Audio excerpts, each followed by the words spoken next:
Good afternoon, my dear students. Yesterday we discussed the mental state examination. हमने उसमें आधा portion पढ़ा था और आज नेक्स्ट स्टेप्स जो मेंटल स्टेट्स एग्जामिनेशन में वो हम देखेंगे. फर्स्ट जो कल तक हमने मेमोरी तक पढ़ा था, मेमोरी में हमने इमीडिएट मेमोरी देखी, मेमोरी में हमने रिसेंट देखी और मेमोरी में हमने रिमोट मेमोरी देखी थी. आज जो स्टार्ट हम करने जा रहे हैं that is from the perception. जो मेंटल स्टेट्स एग्जामिनेशन में इसमें जो परसेप्शन में आते हैं दो चीजें आते हैं. One is called as the illusion and second is called as the hallucinations. मैंने आपको अगर याद होगा मैंने एक दिन पढ़ाया था पिछले लेक्चर में शिज़ोफ्रेनिया में हेलुसिनेशन और इल्यूजन में क्या डिफरेंस है. जो इल्यूजन है इसमें स्टिमुलाई प्रेजेंट होता है और जो हेलुसिनेशन है इसमें स्टिमुलाई एब्सेंट होता है. तो यहाँ पे हम परसेप्शन में हम पेशेंट में क्या देखेंगे, इल्यूजन में हम देखेंगे फॉर एग्जाम्पल एक नर्स पेशेंट से क्वेश्चन करेगी. फॉर एग्जाम्पल अगर मैं टेबल पे रखूंगा पेन, मैं पेशेंट से बोलूंगा ये क्या है, तो पेशेंट मुझे रेस्पॉन्ड करेगा. अगर इसने बोला ये पेन है तो दैट मीन्स पेशेंट को कोई इल्यूजन प्रेजेंट नहीं है. अगर मैंने पेन रखा इसने कुछ और बोला तो पेशेंट को है इल्यूजनल डिसऑर्डर्स, उसको है परसेप्शनल डिसऑर्डर्स. उसके बाद है हेलुसिनेशंस. हेलुसिनेशंस में भी नर्स क्वेश्चन करेगी पेशेंट से. हेलुसिनेशन में क्या चेक करेगी, फॉर एग्जांपल ये पेशेंट से बोलेगी कि नर्स क्या आपको कोई आवाजें सुनाई दे रही है, आपके बारे में आपको कोई आपके बारे में लगता है कि आपके बारे में कोई बात कर रहा है, तो यहाँ पे भी नर्स रेस्पॉन्ड रिकॉर्ड करेगी. अगर पेशेंट ने बोला हाँ मुझे आवाजें सुनाई दे रही हैं, वो मेरे रिलेटेड बातें कर रहा है, वो ऐसे कर रहा है, तो आप यहाँ पे देख सकते हो इन्फेरेंस में लिख सकते हो कि पेशेंट हैव ए हेलुसिनेशन. या अगर इल्यूजन में उसने आंसर ठीक नहीं किया तो यहाँ पे भी बोल सकते हो कि patient have a illusional disorders. Okay, next point is that is the judgement. हम अब इसमें देखेंगे पेशेंट का जजमेंट चेक करेंगे. फर्स्ट इसमें हम पर्सनल जजमेंट चेक करते हैं, सेकंड हम सोशल जजमेंट करते हैं और उसके बाद इसको हम टेस्ट करते हैं. फॉर एग्जांपल पर्सनल जजमेंट हम रिलेटेड, फॉर एग्जांपल आप जब यहां से घर जाओगे तो आप क्या करोगे, तो हम इसमें चेक करते हैं कि पेशेंट का रिस्पॉन्ड क्या होगा इसमें. तो नर्स यहाँ पे बोलेगी इसको यहाँ से घर जाके आप क्या करोगे. अगर पेशेंट ने बोला मैं यहाँ से घर जाके काम करूंगा, ये करूंगा, दैट मीन्स पेशेंट की जजमेंट नॉर्मल है, दैट इसका पर्सनल जो जजमेंट है वो नॉर्मल है. और अगर इसने बोला कुछ अलग ही मैं तबाही करूंगा, वायलेंस करूंगा, एग्रेशन करूंगा, तो वहां पे इसका जो जजमेंट है दैट विल बी इम्पेयर्ड. उसके बाद है सेकंड इज सोशल.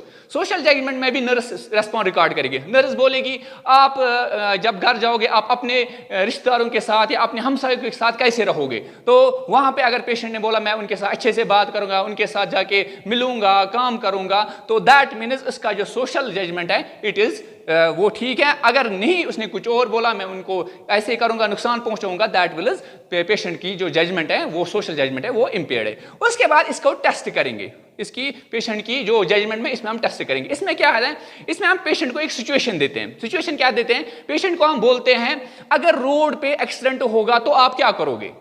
तो वहां से अगर पेशेंट ने बोला मैं उसको बचाऊंगा, मैं उसकी हेल्प करूंगा, तो दैट मीन्स उसका जो जजमेंट है इसके टेस्ट में भी ये इसकी जजमेंट ठीक है. तो अगर तीनों ठीक है तो लास्ट में you conclude with interference, that means the patient judgement is normal. अगर किसी में भी एबनॉर्मलिटी आई तो आप लिखोगे personal judgement is normal, test is normal but social judgement is impaired, या social judgement is normal and personal judgement is impaired. It comes under this judgement. And next is the insight. Insight का मतलब क्या होता है कि patient को awareness होती है अपनी इलनेस के बारे में. इस इनसाइट में 6 पॉइंट्स होते हैं. फर्स्ट वन इज कि पेशेंट को कंप्लीट डिनाइल ऑफ इलनेस होती है, इसको पता ही नहीं होती अपनी बीमारी के बारे में.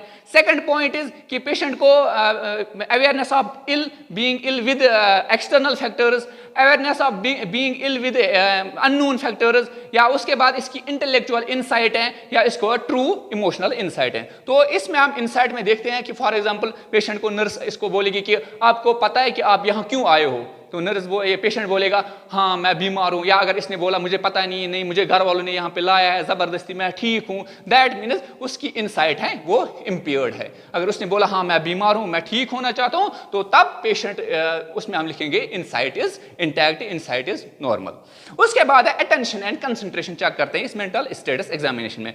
अटेंशन में क्या देखते हैं, इसमें इसको नर्स क्वेश्चन पूछती है, फॉर एग्जाम्पल 1 2 3 4 रिपीट करो, तो पेशेंट रिपीट करेगा 1 2 3 4, या पेशेंट इसको बोलेगा, नर्स इसको बोलेगी आप 5 4 3 2 1 करो, तो अगर पेशेंट ने बराबर सेम रिपीट किया तो दैट मीन्स पेशेंट का अटेंशन नॉर्मल है, अटेंशन इज नॉर्मल। तो अगर हमने इसको बोला 1 2 3 4 पढ़ो, इसने पढ़ा 3 2 6, तो दैट मीन्स इसकी अटेंशन इंपियर्ड है। और उसके बाद कंसंट्रेशन में क्या देखते हैं, इसको हम यहां पे बोलते हैं कि एडिशन, सबट्रैक्शन। फॉर एग्जांपल 100 - 7 बोलो कितना है, तो अगर पेशेंट ने ठीक जवाब बोला दैट मीन्स इसकी कंसंट्रेशन नॉर्मल है। अगर इसने नहीं बोला, सबट्रैक्ट नहीं कर पाया किसी चीज को, तब हम इसको बोलते हैं कि attention is, this concentration is इंपियर्ड।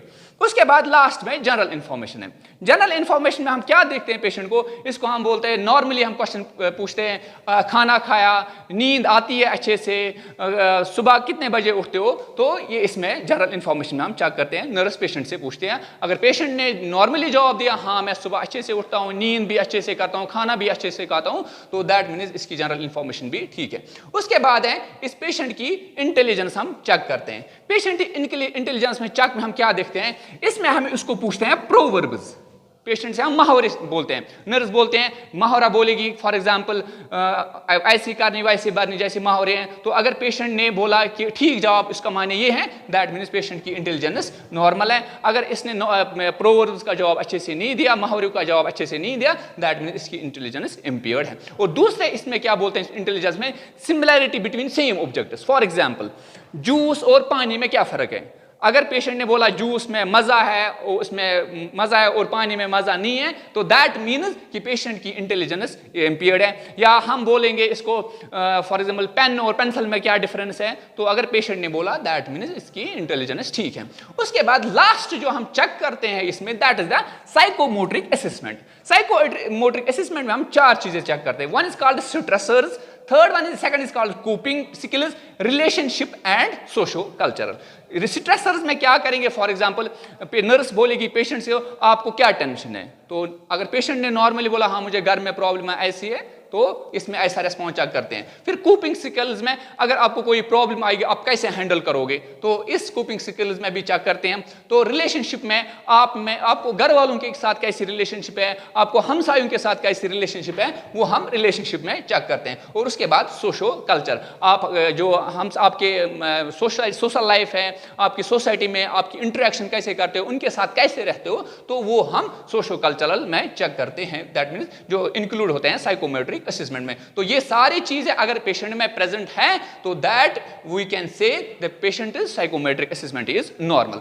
तो एट लास्ट फाइनली हम क्या करते हैं, जब हमने सारा किया, जो फर्स्ट पार्ट में आपने जो मैंने पढ़ाया, अब जो आज मैं सेकंड पार्ट में मैंने पढ़ाया, इसमें सारा देखे फाइनली हम जब असेसमेंट करते हैं, फाइनली हम लास्ट में क्या करते हैं, क्या बोलते हैं, that's called as the diagnostic evaluation.